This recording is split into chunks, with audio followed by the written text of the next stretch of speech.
warahmatullahi wabarakatuh and salam sejahtera.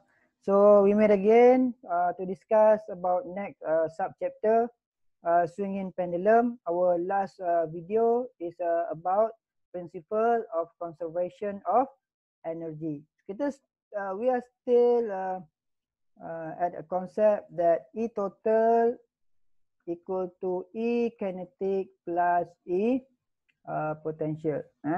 Alright. So in swinging pendulum, for swinging pendulum, the potential energy E potential and kinetic energy E kinetic are constantly change. So kita nak tengok kenapa E potential pada kedudukan sini maksimum, pada kedudukan M maksimum, pada kedudukan S pun maksimum, dan kenapa pada kedudukan Q E kinetic berada pada nilai maksimum, dan pada kedudukan N dan kedudukan R E potential adalah E kinetic adalah bersamaan E potential tambah E kinetic. Okey, apa yang saya buat di sini untuk memudahkan awak, saya beranggapan bahawa ataupun saya buat satu garisan di sini menunjukkan bahawa kedudukan Q ketinggian saya anggap sebagai 0 meter. Dan pada kedudukan ini saya beranggapan N pada satu ketinggian saya katakan H1, dan pada kedudukan M saya beranggapan ianya pada ketinggian paling maksimum H1 ataupun H maksimum paling tinggi, sama juga pada kedudukan S. Alright. Dalam conservation of energy kita tahu bahawa E total equal to E kinetic plus E potential, dan E kinetic kita tahu adalah half mv square dan E potential equal to mgh. Okey, pada kedudukan ini kita ambil ini kita ambil E potential ini satu persatu dan saya ambil sini pada kedudukan S dan kedudukan M sebab kita anggap dia pada kedudukan yang sama. Okey. So E kinetic E total equal to E kinetic plus E potential. Dan pada kedudukan ini formulanya adalah half mv kuasa 2 plus mgh. Nilai M adalah kita ketahui, nilai G kita ketahui, tetapi pada kedudukan ini H kita mencapai maksimum. Apabila pendulum kita sampai maksimum, dia akan terberhenti, betul? Bila terberhenti, maksudnya pada terberhenti dalam beberapa saat, nilai V-nya adalah menunjukkan 0 meter per saat. Apabila nilai 0 meter per saat, maka nilai E kinetic jadi 0. So E kinetic jadi 0 plus kita ambil juga maksimum E total ni sebagai 50,000 Joule sama dengan video kita yang lepas, maka sini menjadi 50,000 Joule.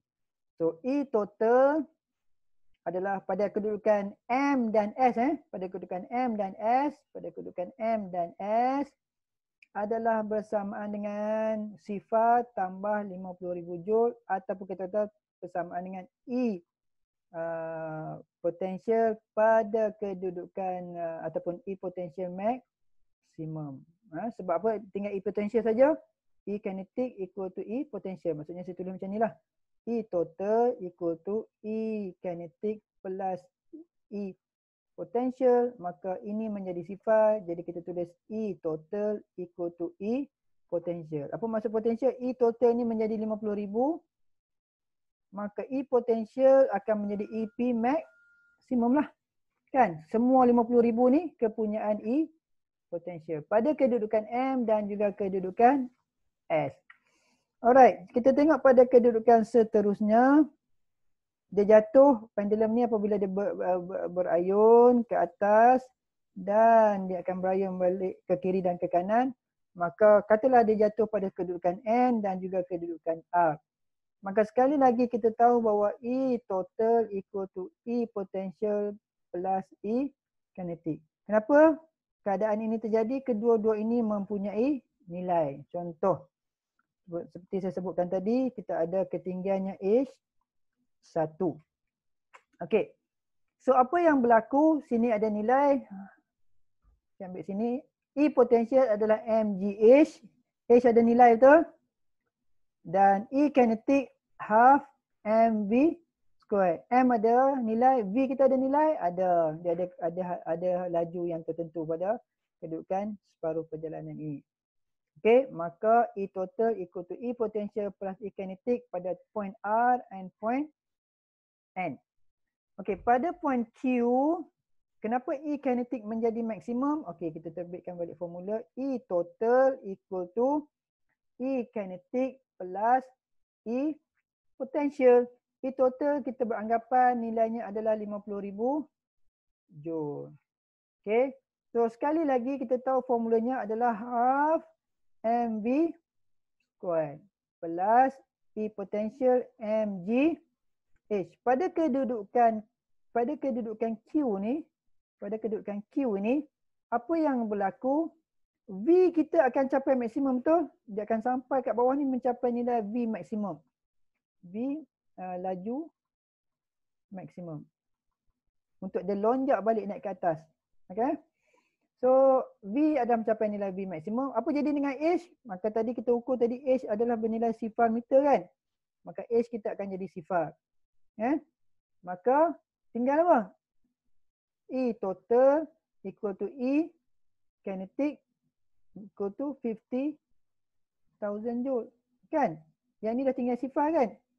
Maka apa jadi pada E kinetic? Maka ia menjadi E total E kinetic maksimum dengan nilai kesemua dia punya 50,000 joule. Faham Itu pendulum. Okey, saya dah terangkan yang ini kepada awak. Okey. So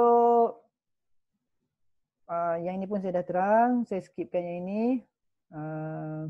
Tak apalah, saya ulang sikit. Alang-alang saya dah ada pada slide. Okey, daripada slide ini saya pergi. Sekali kita ulang The pendulum will stop after some time because mechanical energy change to heat energy. Maksudnya dia akan berayun daripada satu ke atas, ke bawah, ke kiri, ke kanan. Dan pada satu peringkat dia akan berhenti atas faktor heat energy. Okay. As a result of resistance of air. Maksudnya rintangan kepada angin. Okay. Any increase in kinetic energy is equal to decrease in potential energy. Maksudnya sebalang pertambahan tenaga kinetik akan bermakna pengurangan kepada tenaga keupayaan atau sebaliknya. When a mass fall from rest, apabila jisim jatuh daripada keadaan rehat, maksudnya bola tu dia jatuh daripada keadaan rehat, dia jatuh. Okay. Its kinetic energy increase but potential energy will decrease. Okay. Kemudian kita dah bincang berkaitan dengan pendulum. So sekarang kita bincang berkaitan dengan falling object. Untuk falling object ni kita jumpa pada video yang seterusnya. Alright.